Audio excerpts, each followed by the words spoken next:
Honorable Minister for Works and Housing, representatives of the Ministry of Trade and Industry,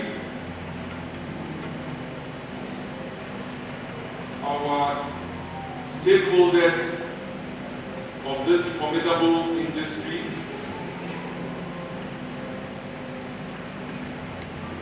captains of the business sector in this country,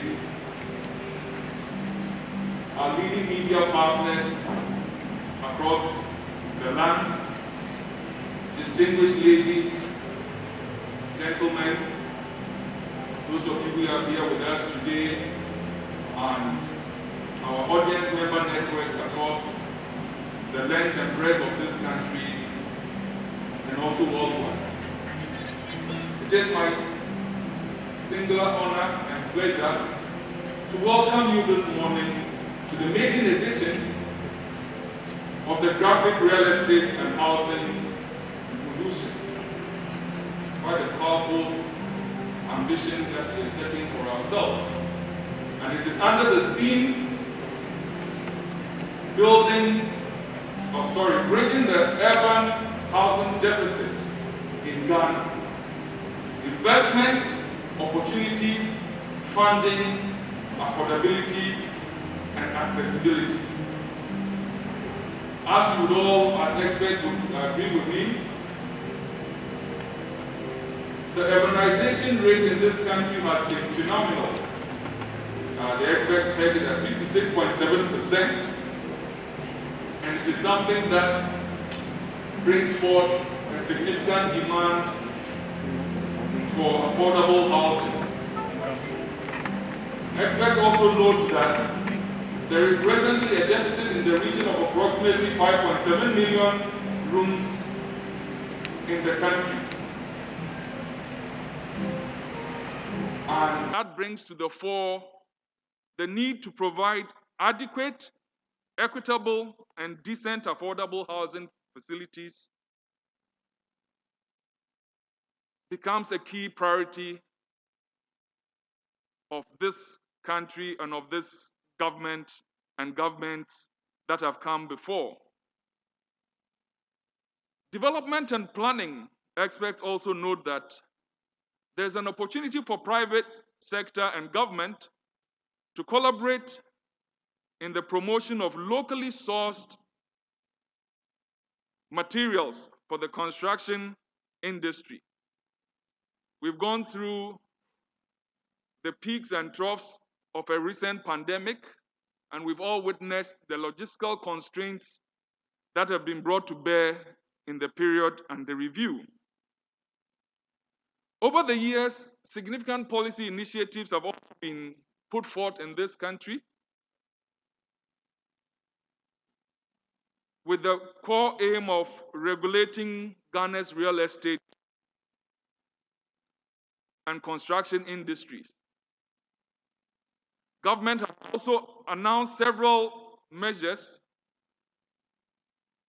to ensure a credible mortgage system, including the setting up of the National Housing Mortgage Fund.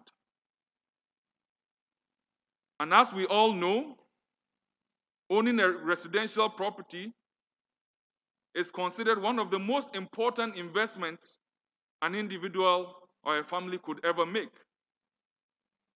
However, attaining such an investment could also come at a handsome budget.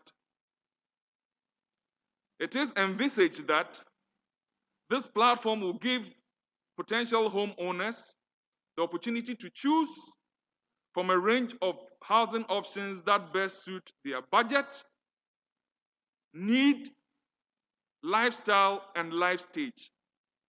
And I think this is important for me. Budget, need, lifestyle, and also life stage. As the financiers around here would introduce their home finance and product service options to participants to enable this process. At this point, I'd want to concede that as a people, sometimes we want and aspire to things that are beyond our budget. somebody has done something significant, 5-10 bedroom house, and so we also think we need one. If you have your children at home, for example, growing in the younger age brackets, they may require a few rooms in the house. But when the kids are out of home, do you still need that 5-bedroom house? Who is going to be there? These are the life stage and lifestyle conversations that also should inform the way we consider our housing and property investments as we go forth. Ladies and gentlemen, from the foregoing statistics, it is also clear that we need measures to balance the deficit due to the rapid urbanization. And it also foregrounds the issue that affordable housing has a critical role to play to help mitigate this national housing gap. As industry players, experts, and advocates, we have roles and responsibilities in proffering innovative solutions to mitigate this national and human wellness challenge. Honorable Minister, distinguished ladies, gentlemen, it is our hope that we would all contribute our expertise to architecture and construct the varied and most viable options available to Ghanaians seeking to own and maintain their own homes. The English note that every man's home is his castle, and it is our hope that we would enable Ghanaians in the coming days to find solutions that enable them to own their own homes. I thank you.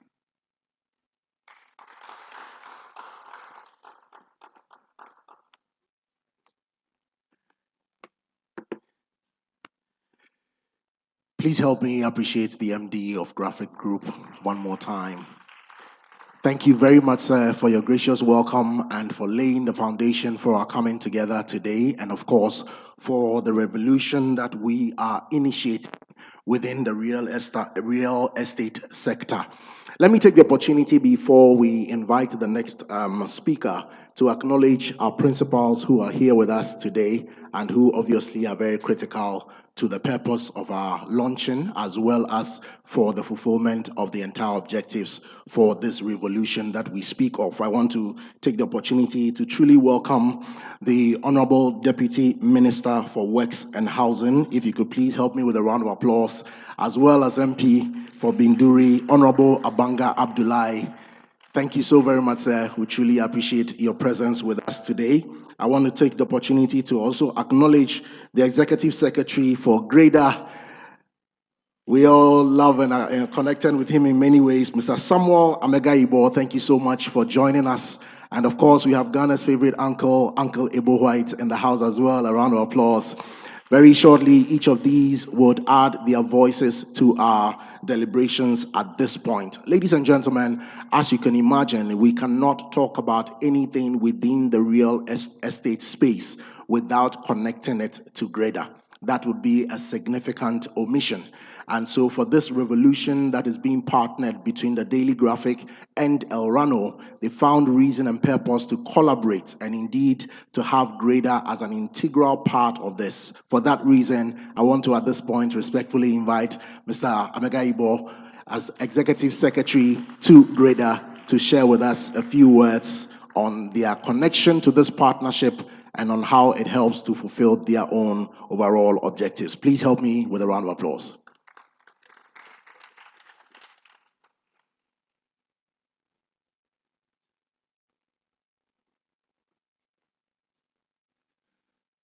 Good morning. Good morning. Haven't we had breakfast already? All right. Thank you for this opportunity. I would like to acknowledge the presence of the Deputy Minister for Works and Housing, Honorable Abdullahi Abanga, who is also MP for Binduri from the Upper East. and the Director for Graphic Communications, Mr. Ato Afful. Uncle Ebo White, I'm not sure where to place you because you're all over the place. And also Irano Director and all dignitaries gathered here. Sometimes one may ask, why are we here? And somebody was tasked, a teacher, was tasked to access, to take care of some students for some remedial classes. And when the teacher went to class, he was given only 3 days. He asked the first question, why are we here? All the students says, we don't know why we are here. He told them to go home. If they don't know why are they in the room? The next day they came, he asked them, why are you here? He says, we know why we are here. They say, if you know why you are here, then why are you also here? So go home. Then on the third day, the students decided to divide themselves into 2 groups. Half will say we know why, other half will say we don't know why. So that they will beat the teacher. The teacher was so smart. The third day when he came and asked the same question, half said, we know why we are here. The other half said they don't know why they are here. The teacher said the half who knows should teach the other half who don't know. So 3 days was over and the class was gone. So I'm not too sure whether we know why we are here. So if we don't know, as the program goes on, we'll understand. Now, I wish to acknowledge Graphic Communications for this yeoman's job and for selecting our sector or recognizing our sector and deciding to use their space to publish our issues and challenges and all that happens in the real estate sector as part of the marketing opportunities for us, as a benefit to us, and also definitely also a benefit to they themselves, as well as Irano. So I think the collaboration is perfect and timely enough, especially when we have just, we haven't come out of COVID, but we are still going through COVID. I don't know whether it is the evolution of COVID, but whatever it is, COVID has really come to disturb our sector, and we need to find ways and means to overcome it. And so the call from Irano and Graphic for a revolution, I think it is really very timely. And so the collaboration between Irano, Graphic, Ministry of Works and Housing, Ministry of Trade and Industry, Ghana Standard Board, and GREDA, I think it is very welcoming, and we shall all position ourselves to ensure that this brings the benefit that it deserves. But before we can talk about revolution, I think in the olden days, if you use the word revolution, there will be army in your house. So I'm surprised that Irano had the courage to use the word now. Maybe today it's no more an issue. But all of us know that in the past, in the early 70s and late 70s and early 80s, if you use the word revolution, you have to be sure you have the permission to use it. So before you talk about a revolution, then you have to talk about the evolution. Where have we come from? GREDA was founded in 1988 for a particular reason. Before then, in the whole sector, we didn't have any private sector. Housing was simply supplied by the state through state housing, TDC, and all the state apparatus. There was no private sector participation. So in 1988, the World Bank at that time thought it wise that the problems in the sector was too much and government was struggling. So let's take it from government and give it to the private sector to run it. And so GREDA was established.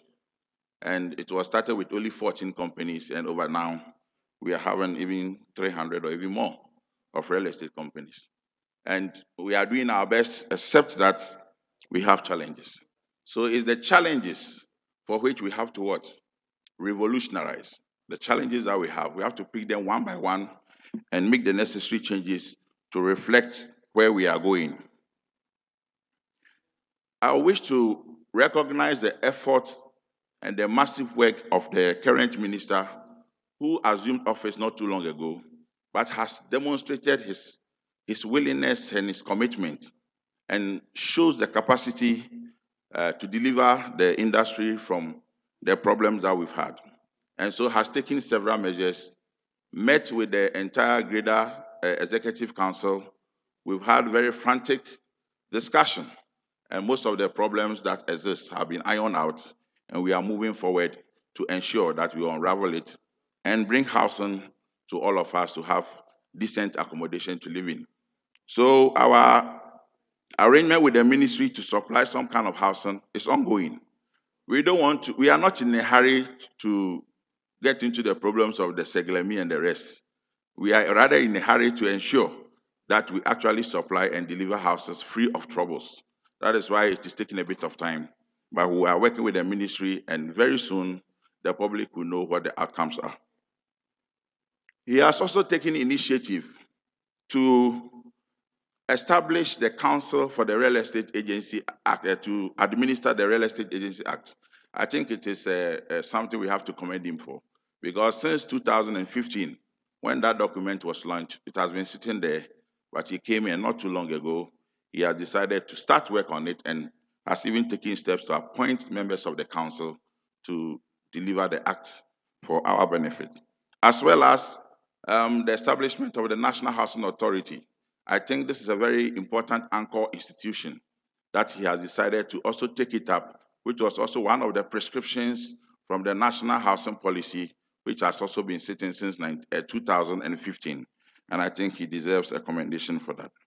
And then his collaboration with the sector people, construction people. He has met almost every department in the construction sector, and he's doing his best to make sure that we all benefit and ensure that we make the necessary changes. Now the revolution. What are we going to do with this revolution? I'm sure Irano will give us more details, but my understanding is that we need to revolutionize our approach, the general approach to housing. We need to make all the necessary changes. We have been doing the same thing over and over, and we are not achieving any result. We need to look at our financing, serious financial engineering, which is one of the big issues confronting housing supply, financing, and then the marketing, as well as actually meeting affordability. Affordability is also one of the major problems we are facing. We cannot, most of the deliveries or the supply on the market do not seem to be affordable to the general populace. And we need to use the revolution to ensure that we achieve affordability. And then continuity. Also, continuity is also critical. I don't need to tell Ghanaians what is happening. We've been having a series of projects never completed. You know of the affordable housing that was initiated by His Excellency Kufuor. 20 years down the line, we are still building those houses. Why is this so? If you go to the site, you see some of these houses have not been finished yet, but they are deteriorating. We need to have a system in place to have continuity so that issues like the Seglemi, the Kufuor affordable housing and all, will have some system for continuity to our benefit.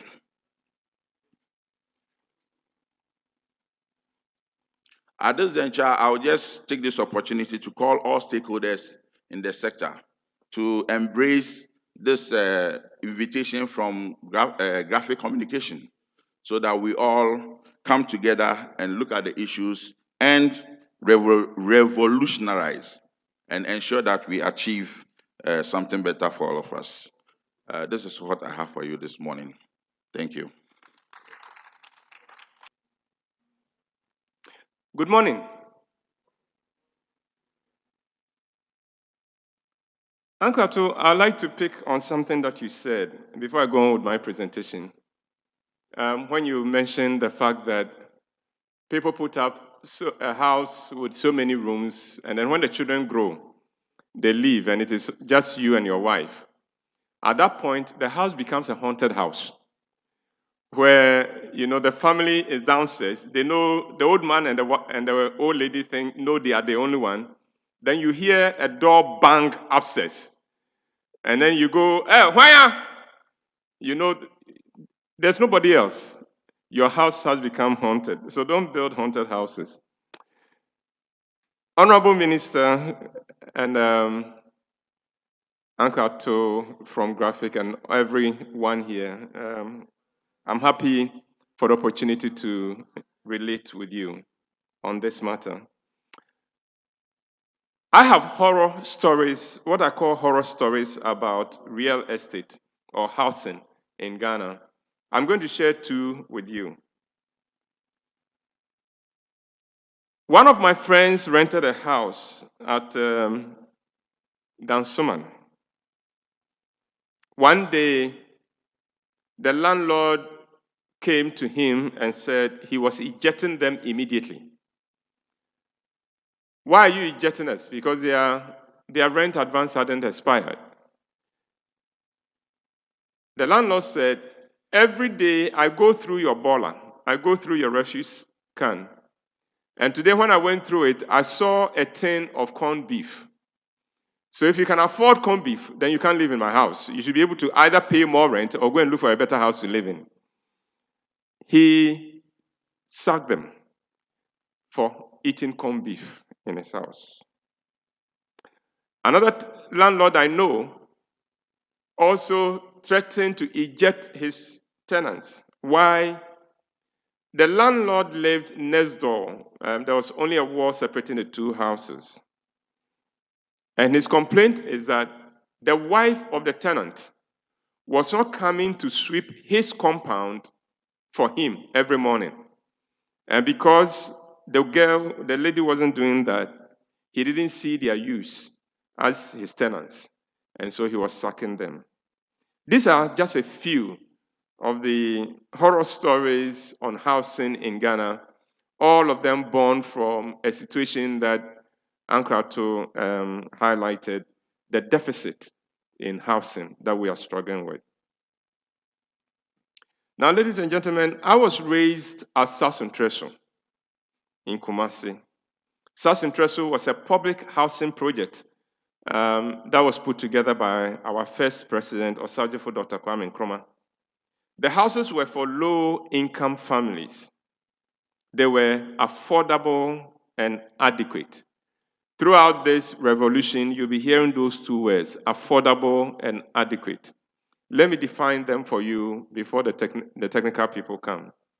Affordable is when a family does not have to spend more than 30% of their income on rent and keeping the house. That's affordable housing. Adequate is a house that has all the infrastructures and utilities, so roads, power, and things like that. Then that house is adequate. So, at Sasuntreso, the houses were affordable and adequate. The houses were semi-detached, and most of them had a large chamber and a hall. They were nothing more than chamber and hall, glorified chamber and hall. But they also had kitchen, toilet, and bathroom. The kitchen and bathroom and toilet were not attached to the house. They were in the compound, built in the compound, away from the main house. And the toilets were all state of the art at the time. Now I'm talking about houses put up in the 50s. So what do you think state of the art toilet was? It was pan latrines. So it gave us the opportunity to meet some of the most colorful human beings on earth, the latrine boy. But Sasuntreso was more than a government or a public housing project. South became a tool for national integration and national development.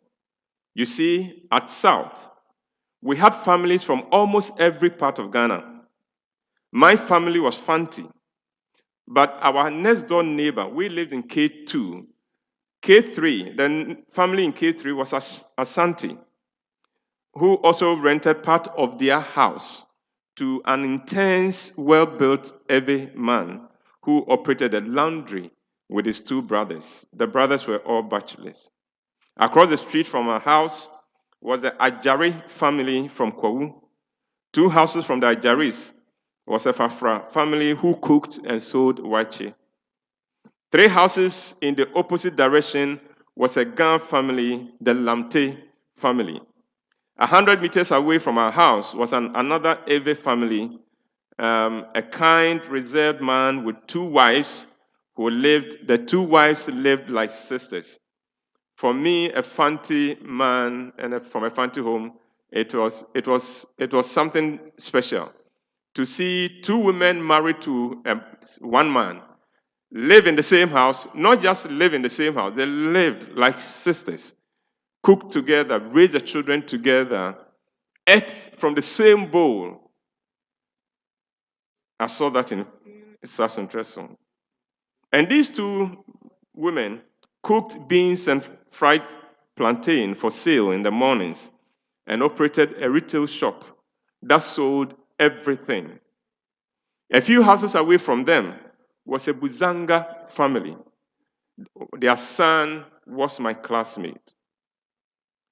South Central had a primary school, the SDA primary school, and a middle school, SDA, South Central LA Middle School.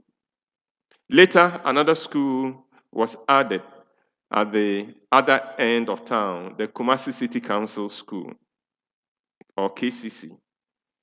I sat in the same classroom with children from every part of Ghana, and on the playing field, I played and fought with children from every part of Ghana. The result, I grew up embracing every ethnic group in Ghana because I had experienced every ethnic group as part of my family and part of my community from my days at South Central.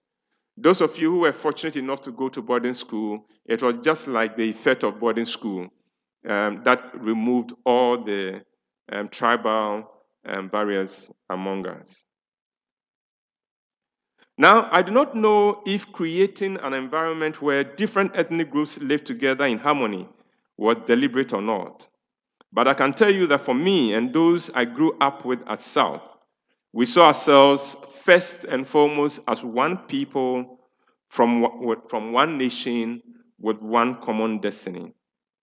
The South model avoided the creation of an ethnic enclave and promoted national integration and development.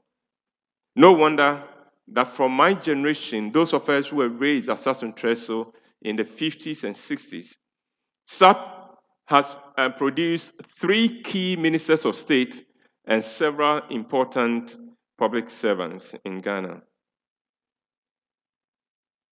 Singapore is one of the success stories of my generation. This once poor, small island city-state that gained its independence in 1959, 2 years after Ghana, transformed itself from a third world status to first world in 1 generation under Lee Kuan Yew. The awesomeness of this achievement becomes apparent when one remembers that Singapore, unlike Ghana, has no natural resources and no hinterland. In addition to that, Singapore has many different races and ethnicities. Even now, Singapore has 4 official languages: English, Malay, Mandarin Chinese, and Tamil, to honor its multiracial and multicultural heritage. Singapore should not have succeeded, and it should not have prospered. But against all odds, it has. How did Singapore do it? One of the tools Lee Kuan Yew used to forge a nation out of different ethnicities and create the right environment for a prosperous nation was housing. Lee Kuan Yew's government invested a lot in the provision of housing, but it was not only for providing shelter for the people. Lee Kuan Yew used the provision of public housing to force different races and ethnic groups to live together side by side. So the allocation of housing was done deliberately to make different races live as neighbors. And for each block of apartments, quotas were given to the various ethnic groups so that no block was occupied by only one ethnic group. It was not easy at the beginning as people resisted getting close to other races, but Lee Kuan Yew knew that the future of Singapore depended on this social engineering, and he persisted. A few years later, Singaporeans saw themselves as people of one nation, and with that harmony and unity, national development followed. Today, Singapore has a home ownership of 91%, and Singaporeans enjoy one of the world's longest life expectancies and one of the lowest infant mortality rates in the world. I will argue that in getting its housing policy right, Singapore created an environment in which its people could thrive. In October 2013, Ghana Statistical Service published the report on housing in Ghana according to the 2010 Population and Housing Census. The report stated, quote, "Many of the challenges faced by the poor can be linked to housing. This is because the housing environment represents an everyday landscape which can either support or limit the physical, mental, and social well-being of the residents," end of quote. Drawing on a 2008 research by Newman, the report also said, quote, "The view is that adequate housing can be positively correlated with socio-economic benefits to both the occupants and the larger society," end of quote. So you see why I say that Singapore's sources can be traced in part to getting its housing policy right. A nation is as good as its housing environment. Affordable and adequate housing, that is housing with the right infrastructure and utilities in place, releases the energies of the people for development and for harmony. Ask yourself this question: why is Kasua now a hotbed of violent crime? Check the housing environment. List all the hotspots of trouble and crime in Ghana, and I will show you communities where the housing environment is poor. So, when we talk about housing or real estate, we are not just talking about shelter. We are talking about supporting or limiting the physical, mental, and social well-being of the average Ghanaian. If the buildings are adequate and affordable, we are supporting their physical, mental, and social well-being. If not, we are limiting them. The challenge, however, is that we have a huge deficit in housing in Ghana, as Mr. Afful alluded to. The 2013 Statistical Service report said, quote, "Rapid increase in population in Ghana has resulted in a large housing deficit, especially in urban areas. It is projected that the country needs at least 100,000 housing units annually, while supply is estimated at 35% of the total need. Indeed, some other studies report a higher deficit of about 120,000 housing units per annum. Note, that was the need 10 years ago. I am sure that the situation is even more dire today. The implication for national development is very serious. We must understand that the provision of housing is not a luxury for the people, neither is it a favor that anyone does the people of Ghana. As you are aware, the provision of housing is recognized as a universal human right of every citizen. The question is how to address this need. I have no doubt in my mind that those in this hall have better answers to this than I do, and I would love to hear their answers. The point I am making is that if ever there was a need and a time for a real estate revolution in Ghana, it is now. And I applaud graphic communication for catching the vision. A housing revolution is the last hope for turning Ghana around. I hope that this revolution will result in fulfilling the dreams that Ghanaians have for Ghana, dreams that housing can help us all to fulfill. And on that note, I'd like to share with you some of my own dreams as far as this revolution is concerned. Dream number one. I dream that we can have a country where housing is so accessible and affordable that a Ghanaian living at, say, Dansoman can decide that he wants a change and be able to move to Adenta without any hassle. I hope you understand what I'm saying. Now, as it is, because of the shortage, if you are lucky enough to get a house somewhere, you are stuck there until rent advance throws you out of the place. We don't move around in Accra by heart. We move because a landlord has thrown us away.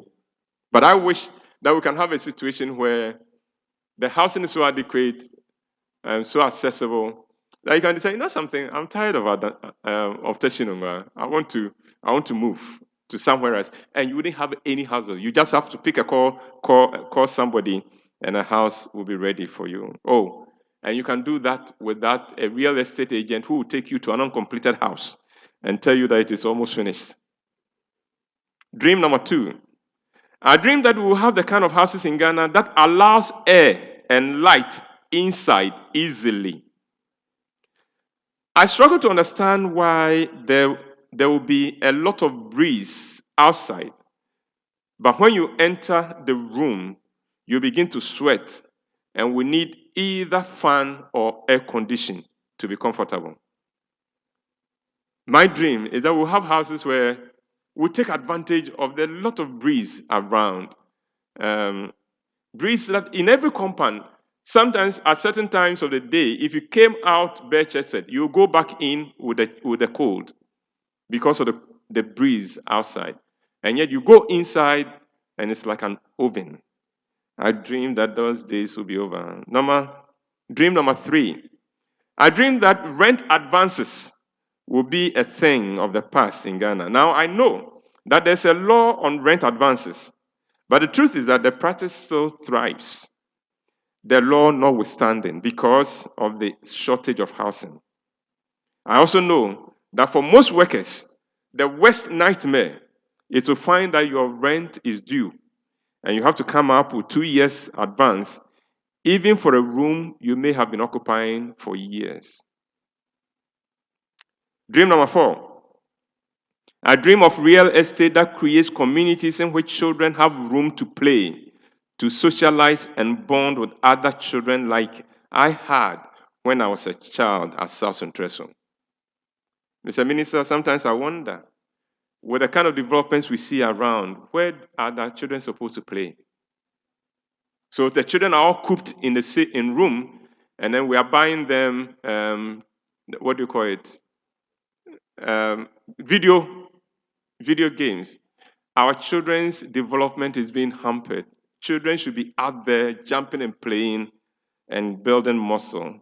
We are not. And I shudder to think of what that will do to this generation of children who don't have room to play. Indeed, the sad thing is that even when they go to school, some schools don't have playing fields as well, even though they are dollar rated. Dream number 5. I dream of a Ghana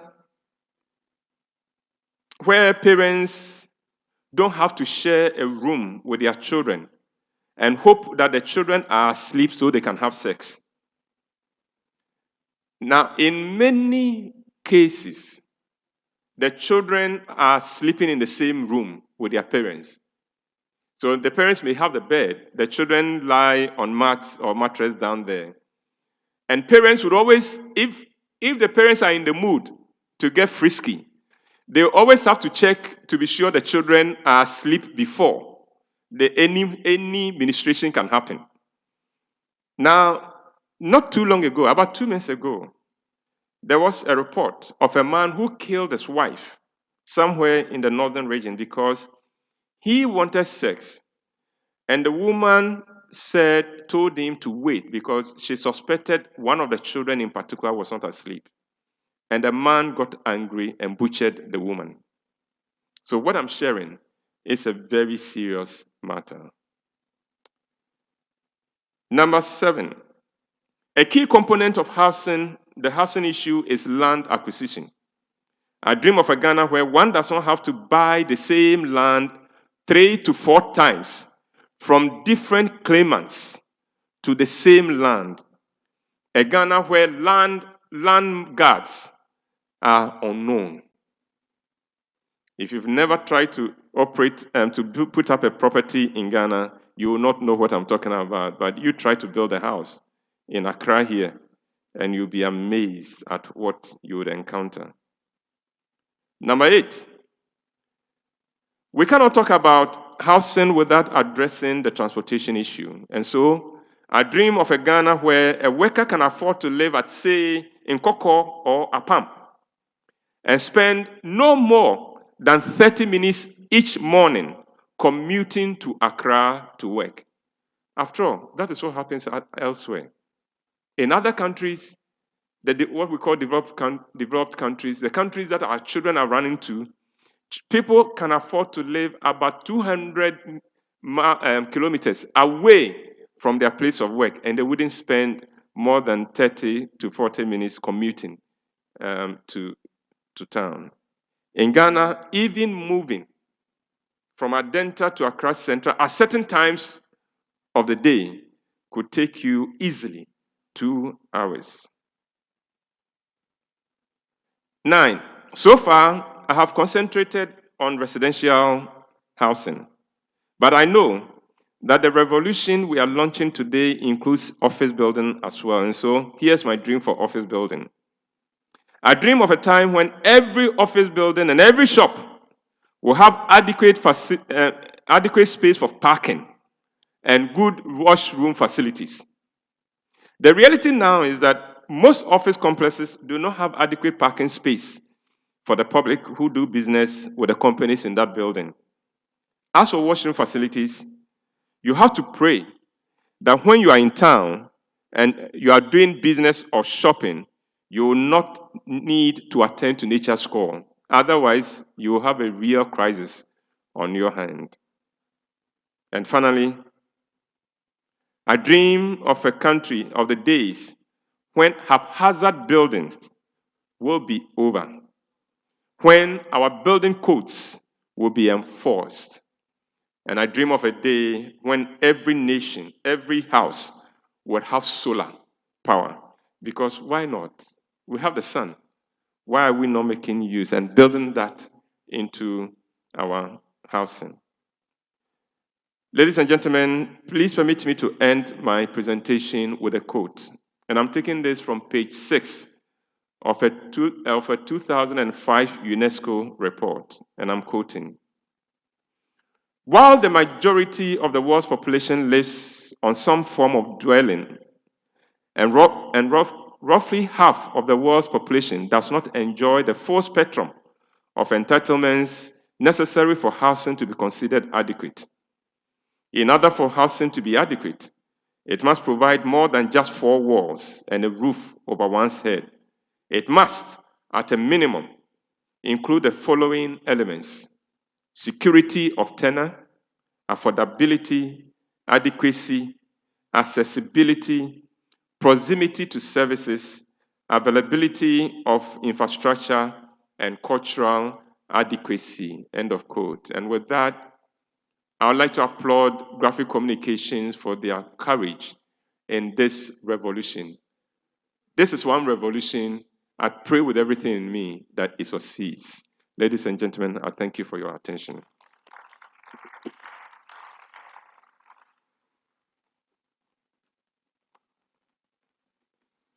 I think you can do it one more time, ladies and gentlemen.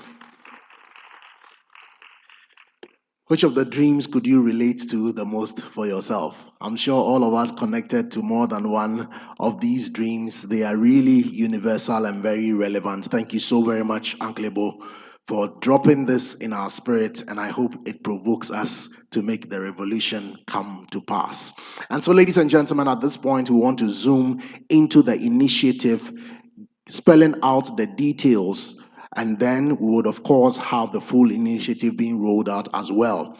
We are truly blessed this afternoon to have the Honorable Minister being duly represented by his very able deputy and, of course, Member of Parliament for Binduri in the Upper East region. Yes, ladies and gentlemen, if you could please help me to welcome the Honorable Deputy Minister, Honorable Abanga Abdullahi, to spell out for us, unveil for us the real estate sector revolution that is being championed by the partnership between Daily Graphic and El Rano Projects and Consults. Welcome, sir.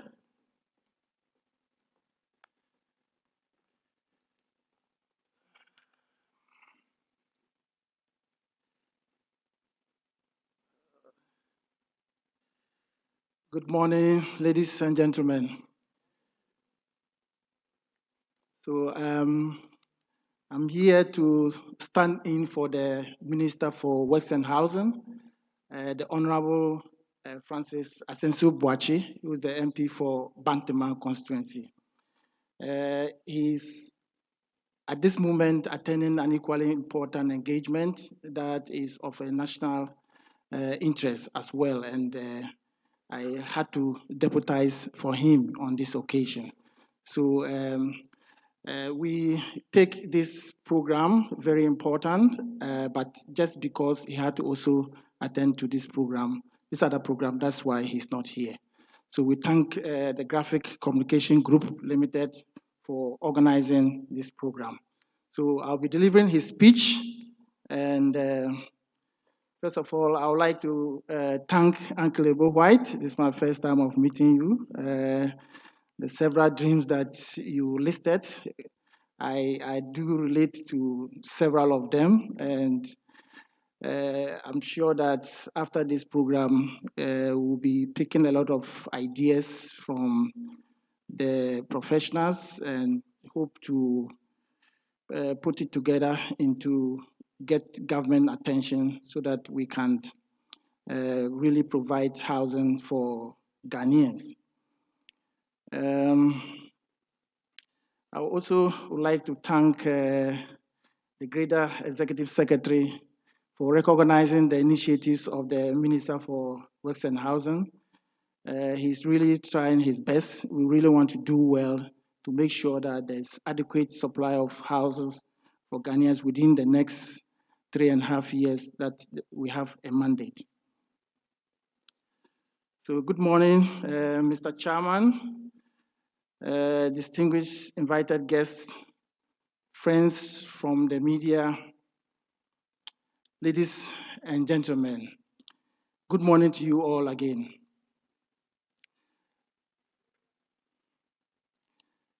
It gives me a pleasure to be here with you today as the guest of honor for the launch of the Real Estate Revolution eXperience being organized by the Graphic Communication Group Limited. I wish to take this opportunity to commend the organizers for creating this platform to generate public awareness about the issues confronting the real estate sector, and for that matter, the housing sector. We in the Ministry of Works and Housing welcome this initiative of this kind because they serve as a way of learning and exchanging of ideas with stakeholders in the sector. I further wish to express my profound gratitude to all stakeholders who have contributed in diverse ways towards this event.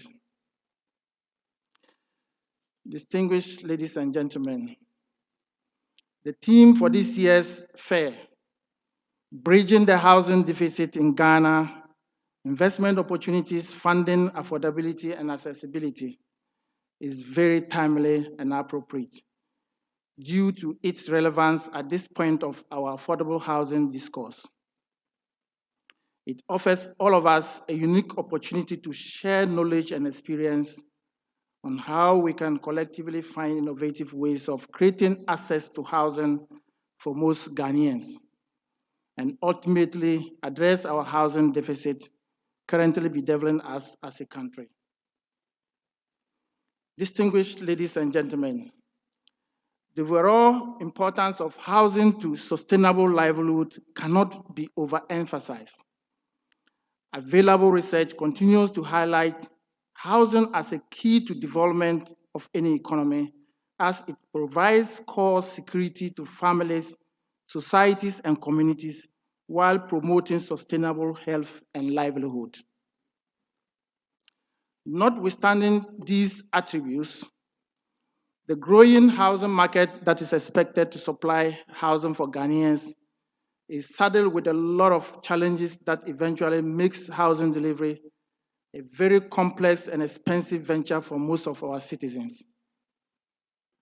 The reason for these complexities can be attributed to our inability to, over the last few decades, to brace ourselves to the challenges that urbanization and population growth have presented to us as a country. Currently, it is estimated that 60% of Ghana's population will need some form of government assistance to support them access housing, while 35% will not be able to access housing even if government supports them in terms of subsidy. This means only 5% of Ghana's population can access housing without any government support. Unfortunately, the absence of sustainable interventions in the past have resulted in the country struggling with the housing deficit, currently estimated to be 2 million housing units. Ladies and gentlemen, to address this situation, there is the need for a concerted government policy direction that focuses on bridging the current institutional gap that provide mass subsidy housing targeted at the 60% population in the short to medium term, and then the remaining 35% in the long term as our economic fortunes improves. It is evident that the legislative and institutional framework of every sector play a key role in establishing the platform for good practices. The current institutional framework governing the housing sector is fragmented and inconsistently funded. This government recognizes this huge challenge and has pledged to critically look at the general institutional architecture that drives the housing sector. For this reason, processes have begun to set up a national housing authority to lead the supply side of the housing sector.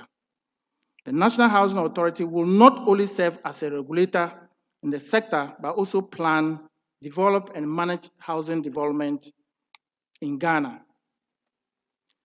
As a ministry, we have resolved to lead the process to engage key stakeholders within the sector to set up the National Housing Authority and find innovative ways of creating the enabling environment, especially for the private sector.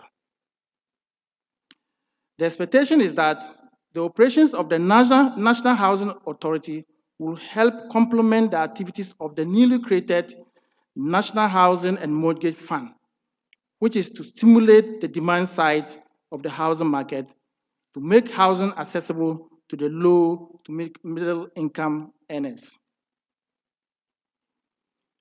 Ultimately, the objective of setting up the National Housing Authority is to decouple the planning, development, management of housing projects of the ministry from its core mandate of formulating, coordinating, and monitoring the implementation of policies. Certainly, this will streamline the transition from policy formulation, coordination, and monitoring through to the successful implementation of government-led housing programs.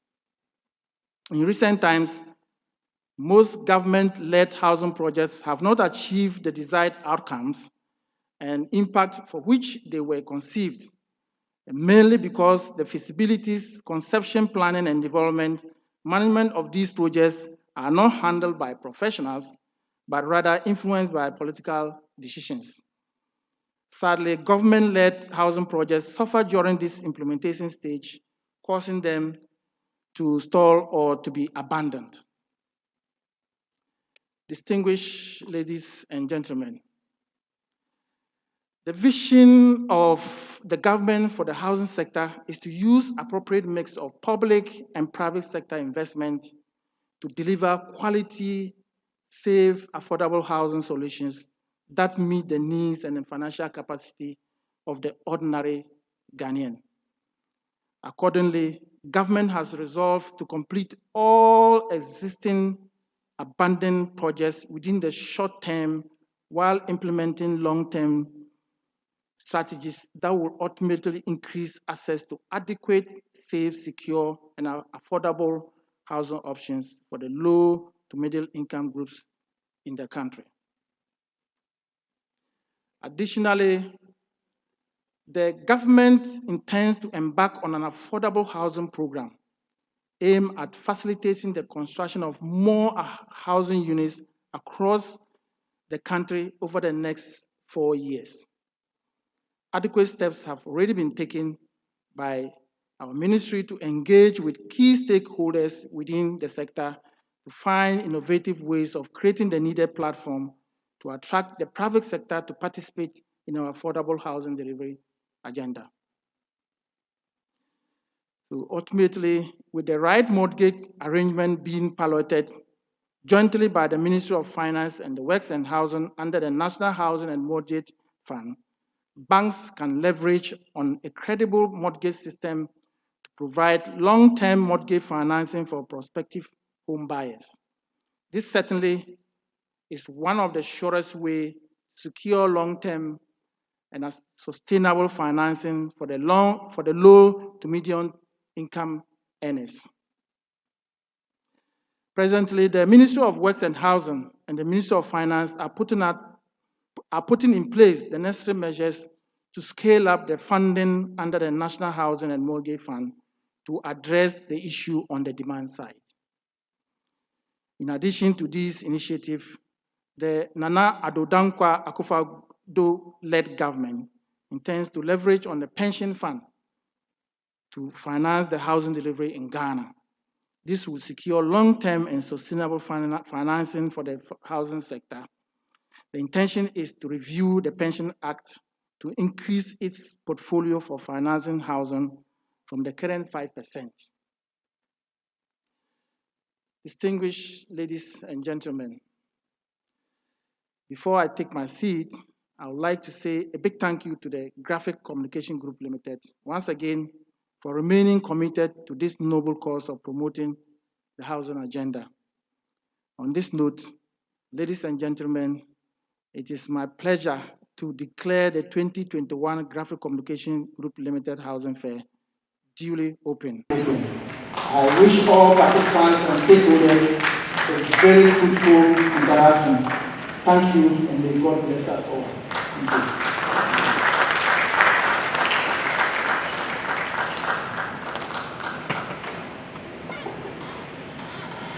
I'm sure you can predict I'll ask you one more time to put your hands together.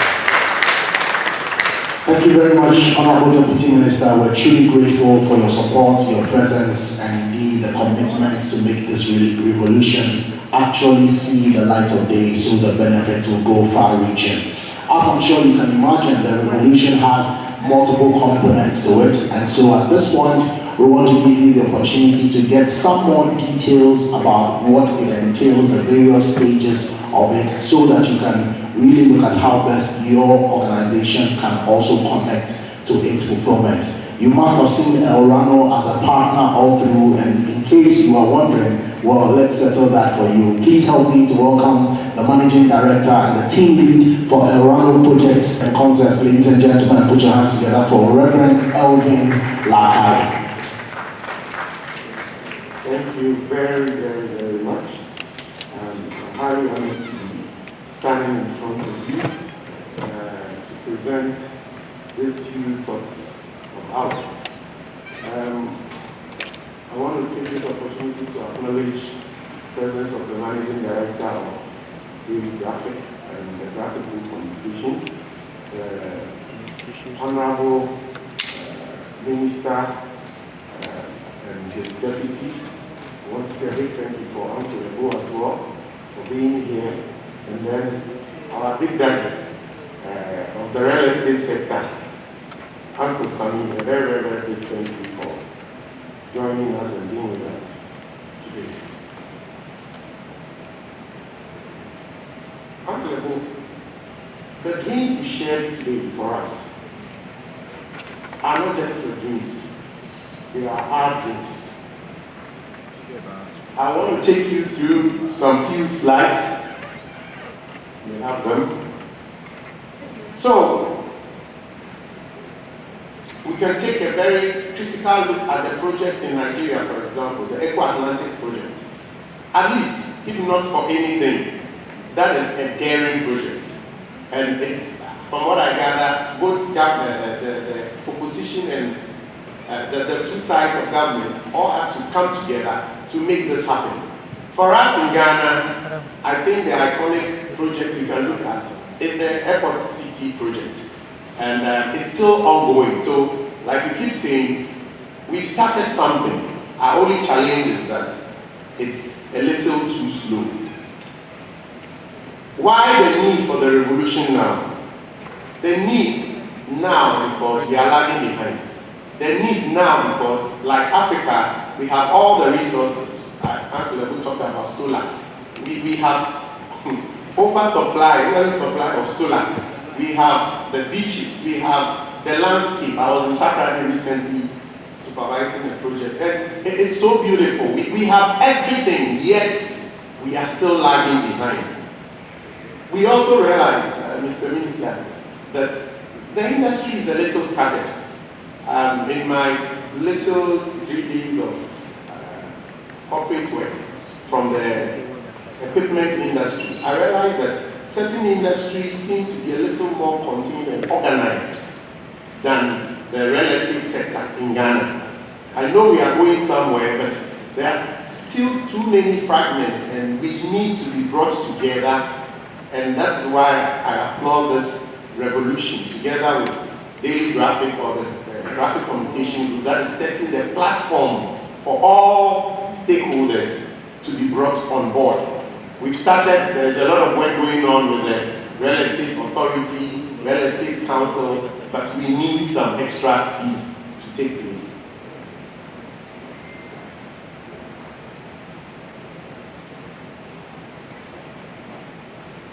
We also need to have a clear direction, a clear map, a clear plan. All these great nations and all these great things that were done across the world had some strategic developmental plans aligned. Singapore was one, Malaysia, Hong Kong, they all had a specific plan. If I were to ask what is the strategic plan for real estate for the Ghana setup for the next, thank you very much for the slide. Could we move on? The next. Okay, so there we have Hong Kong. Then, years ago, and this is Hong Kong now. Shall we have the next? Singapore. Then, this is Singapore now. The next one. United Arab Emirates, Dubai. Then, and this is Dubai now. South Africa. Then, South Africa now.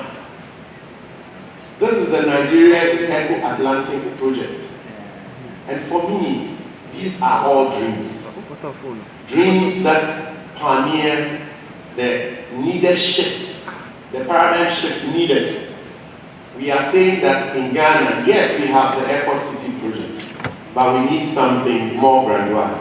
We need something bigger. We need something more daring. And we'll be surprised. The moment this dream is launched, everything else will gather and fall within. Shall we please move on? So, we have the Airport City 20, 30 years ago. That's what you can see. The Opebia, you're starting from the Opebia area. And then you have Silver Star Tower there. And then the other areas, Airport City view. Next slide, please. So the need now is because we are lagging behind. The sector needs to get quickly reorganized. We need a clear directional plan. How do we start? For me, it all starts with a big dream. We all need to dream again and dream big. We need to dream beyond. I know we can have all the excuses. We are a small nation. In Africa, we are not even known. We can talk of countries like Japan. They are also very small, yet they made a mark. We can talk of countries like Malaysia and Singapore. They don't have the resources we do have. So I do believe that what will be the game changer is the ability to be creative and dream, and the ability to dream something new and bigger than what everyone else is dreaming. Someone once said, a good lawyer knows the law, but a great lawyer knows the judge. What is going to be the game changer in our industry is the ability to dream beyond what the next Singapore will be, dream beyond what the next Malaysia or Dubai will be. If we can have that dream crystallized, put on paper, we all would, I believe, run towards it. And this dream doesn't need to be a 10-year dream or a 20-year dream, a 100-year dream or beyond. So we need to start dreaming again. We need to start the talk, the engagement. As we have started, we need to enrich it. We need to get it more functional. The institutions need to gather a little bit more faster for us to roll this out. And then we are saying that we can't afford to walk. We can't afford to even run. We need to jump. We are at a point where we need to jump because it is possible. We have the needed capacity. We can pull together the needed stakeholders to make this happen. We need action now. Next slide, please. So, the key performance indicators in every real estate sector is number one, issues that have to do with creativity, innovation, i.e. branding. We've heard of the Brand Ghana agenda, and for me, the Brand Ghana agenda cannot start without real estate. The real estate sphere is supposed to be the first, because if somebody lands in Ghana, your airports, how it looks, the outlook of your infrastructure is going to be the first that you will see. So we need to start looking at Accra, Kumasi, the various national centers, and look into the future. The next is big data and analytics. We've realized that in the real estate industry, this is virtually not present. It's scattered and all over. We need to be able to run with serious data and do things that typically is reality. We need to move from marketing research to marketing reality. The third is capital and capacity. Typically, there are countries that don't even have the capital. Neither do they have the capacity. What they do is partner or borrow. As soon as we can finalize on our creativity, we can get to know what exactly is needed. Capacity will be attracted. And the needed capital will come to the project we want to engage in. In the long term, obviously we'll be looking at the stakeholder engagement needed and then the strategic plans that needs to be developed. 5 years, 10 years, max, something that needs to revolutionize the economy. In the medium term, the investment drives and capacity development needed so that we can build the bridges, build the tunnels, the constructional works needed. In the short term, between now and December, we have started. Today is the corporate launch of the real estate sector revolution and the rollout of our initial 6 months activities from now basically to December. Okay, the next slide. So we have about 8 activities lined up. We'll be adding more along the way, but these are the first few ones that we know we will be able to engage in the next few months to hit the ground running. Shall we take them one by one quickly?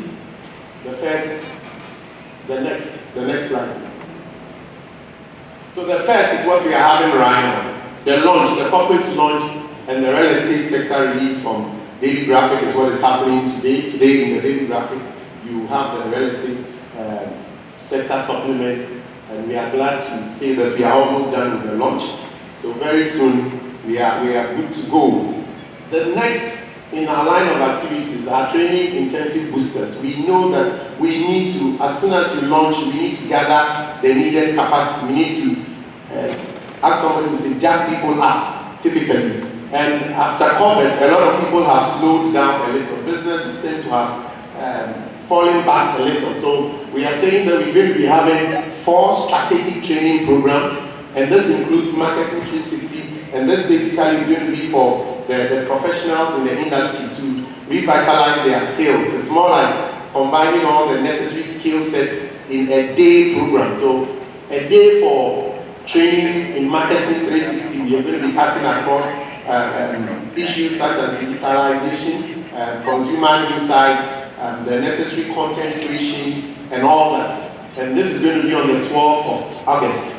That will be next week, Thursday. Next week, Friday, will be sales excellence. We are looking at purchase intention. We are looking at negotiation skills, closure, the need for us to be able to understand consumer behavior, how to be able to sell our products onto the market. Then we are also looking at business support and financing. There is a lot going on with company registration, taxes that we need to streamline in the real estate sector and beyond. We need to be able to sharpen our skills in this route, and also look at financing. Financial engineering is so critical now. So during these forums or during these trainings, we're going to run through them. Then finally, project management. We have quite a wide span of professionals and technocrats in the industry. These 4 training boosters, we call them, is to quickly help the various stakeholders and the various professionals in the industry to help them quickly get the needed edge to reactivate the market. We have great industry experts such as our GREDA Executive Secretary, Mr. Samuel Amegaibo. We have Kalmoni, Mr. Piku Kalmoni of Lakeside and Silver Star. We have Mr. Harry Porte, who is a finance expert of Emerald Properties, joining us. And we have Tyrone Bailey, a very young, brilliant, trending digital specialist, also joining us. These are professionals that will be helping us with the help of myself and Mr. Soa from Daily Graphic to facilitate these. The prizes you can see for students. We've had a lot of students calling in, and for a student who will go through such a training program, you can be sure that virtually employment is guaranteed, because you are not now going to start learning your ropes when you are being employed in the real estate sector. For somebody to be ready to do more courses together, about 2 or more, maybe you take the sales and marketing together, we are looking at about 15% off for you. Then we have 3 people from a company, for example, we can have about 1,380, and then the individual pack is about 500. This is going to be taking place at the Silver Star Towers, and from 8:30 to 4:30 p.m. daily. The industry stakeholders and sponsors and partners are also behind this. We have Lakeside, GREDA is one of our strong partners, Ministry of Works and Housing, and Ghana Standard Boards. Shall we take the next 2 as well? Now, as part of the real estate revolution, we're going to be having a fair, but before the fair, there are a number of things we will be preparing towards. We believe that we need to outdoor some major stakeholder engagement platforms. This meeting shouldn't end here. It should be strategic, it should be systematic, it should be orderly. So we're going to start with a very first one with the major stakeholders forum during the fair on the first day. And then we want to have a biannual strategic meeting. So every year we want to have 2 strategic meetings of all stakeholders, and it will also be on this platform as well. Then we'll have quarterly industry insights and analytics review. This is to give the various stakeholders as to the direction we are moving in for us all to tailor along. All right. Then another major area that will be launched fully during the fair period, it will obviously start work before them, is the Real Estate Intelligence Hub. This is the area of data and information. This has been talked over and about by a lot of stakeholders in the industry, but the question is, who owns it? So far, we've had so many players, but there doesn't seem to be any one platform accommodating all of these. So we hope to have sorted out all the details and then fully launched out this platform. And out of it, we obviously have our annual supplement, which is already being done, but we're going to be having our biannual magazines, quarterly page review papers, monthly newsletters, and then weekly news feed from the digital platforms that will be set up. Okay. The next, please. Now, to be able to send the message across Accra, Kumasi, Ghana, and beyond, we're going to be planning some road shows and pocket activations. We've also realized that certain locations require certain specific strategies. So if you take Tema has its own developers, and there are people who play in that market. If you take Kaswa, you take Eastleigh gone and all that. So this rollout is to help us go through the various activations and then meet the necessary demands at those various locations.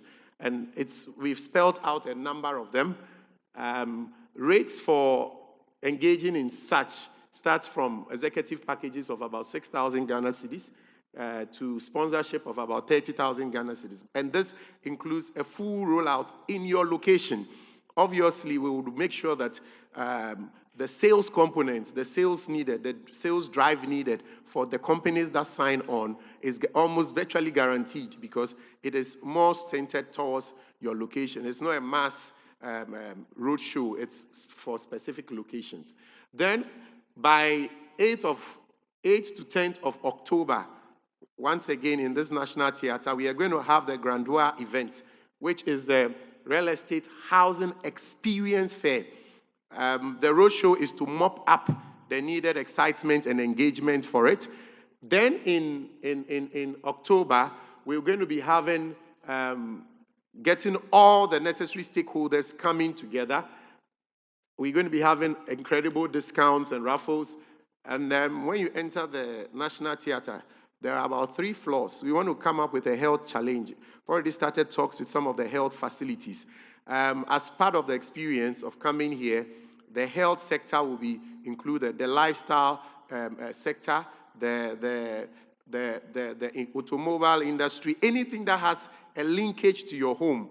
So lifestyle, personal effects, construction, the various professional bodies will all be pulled into this fair. It is going to be the biggest fair ever in Ghana's real estate history, and that is what we are targeting to do. We are calling upon all necessary stakeholders. This is going to be championed and on the laps of our industry experts, GREDA, Ghana Real Estate Developers Association. And the rates for the booths starts from as low as just 2,000 Ghana cedis to as high as 7,000. This is to allow for everybody to be able to participate. Apart from this, there are very great discounts also attached to it. During the event, we plan to have some network sessions, some comedian and comic poetry recitals, and acting and all that put together to engage the necessary stakeholders and networking sessions. We also plan to have a corporate package for somebody who may want to have a number of these tickets, or a number of these events being put together. All this will be up for the taking in a basket as well. Sponsorship for this real estate experience fair is in the range of about 120,000 Ghana cedis if you want to be the main sponsor. As such, we are calling upon the various stakeholders, the banking institutions, and the like to jump on board this. Shall we have the next one, please? Beyond Ghana, we do believe that a revolution doesn't start and end in just a country. We do believe that Africa needs to also hear about this revolution. As such, we plan to engage on some West African drive and activations. And we all do know that the biggest market in West Africa is Nigeria. Most of the country that has the highest purchase rate in Ghana is Nigeria. So we've planned out a full Nigerian rollout for companies that will be interested in going to Nigeria. I've been there, and in my work with some of the few real estate companies, we've had some very good sellouts in those places. So we want to reactivate them for real estate companies that are interested. The same applies to South Africa. So in Nigeria, we'll be doing Abuja, Lagos, and the Igbo states, where we have quite a number of the rich Nigerians living. We also have South Africa, obviously Cape Town, Joburg, and then Botswana. These are where we believe the Ghanaians are concentrated. Now, these activations are not mass activations. They are strategic, specific activations. We are not looking at too many companies, just a few that are ready to move around and get these done, especially to sell out their products. Then we are looking at the US, Canada, and then Dubai and Asia. interestingly, the Eastern market seems to compete very strongly in terms of purchase power currently. There was a day we sold out about 3 units to somebody in Dubai, and we're surprised, but that is the reality on the ground. So we would be having activations in US and Canada as well. So for the activations in Nigeria, South Africa, we are talking of a range of about $30,000, that's about $5,000 per company going, and this is for at least a person, a participant, to go along, including fare, accommodation, and everything. The Europe one is about 7,500, UK, Europe. Then the US, Canada, it's about 60,000, that's about $10,000. And then the Dubai has also the same one. So Dubai, we are looking at Hong Kong, Singapore, Dubai itself. And if we can add China, why not? Because now China is becoming a very strong competitor in this area. Sponsorship for this also is ranging from around 90,000 for anyone wanting to take the lead on these as well. The final major activity for the sector is going to be the Real Estate Excellence Awards. And with this, we are in the year 2021. We do believe that, as someone said, a company or a nation that is not worth celebrating its heroes is not worth dying for. Over the past 10 years, there are people who have made great gains throughout the industry, and we believe these people need to be awarded. These people need to be recognized. So we are looking at the related institutions and agencies, awards to those categories, institutions and agencies. We are looking at awards to developers, contractors alike. We are looking at awards to professionals and individual initiatives that people have brought into the market. We are looking at some special international initiatives that have also been organized, some by government, both within Ghana, Africa, and beyond. We are also looking at related sector and industry support and competitive awards as well, so that this would recognize the major players over the past decade. It's a 10-year decade award, and by God's grace, we collaborating in getting the president of Ghana to be the special guest of honor for us for this event. It's going to be a very big event to end the year with. I do believe that these programs and activities are engaging enough, are exciting, and are potent enough to drive the needed immediate change that will lead to the catapulting effect we are looking for in the industry. Ladies and gentlemen, without adding much, I want to say a very big thank you for this opportunity, and thank you so much for being here with us. Thank you.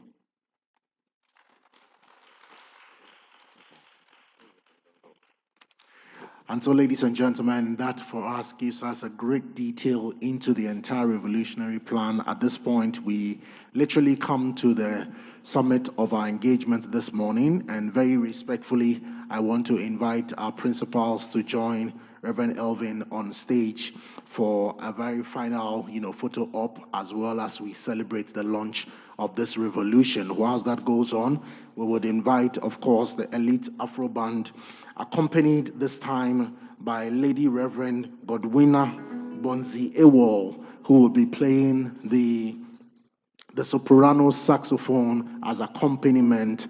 The message is very, very simple. Even as we go on this massive, all-impacting agenda in the real estate space, we want to go with the blessing and the goodness of God. And so we call on us to lean on each other. Respectfully, Honorable Deputy Minister, if you can join us up in front, as well, MD for Graphic Communication Group Limited, Ato Afful. Uncle Ebo, please do us the honors, as well as the Executive Secretary for GREDA, and we will have our final ops right here on stage.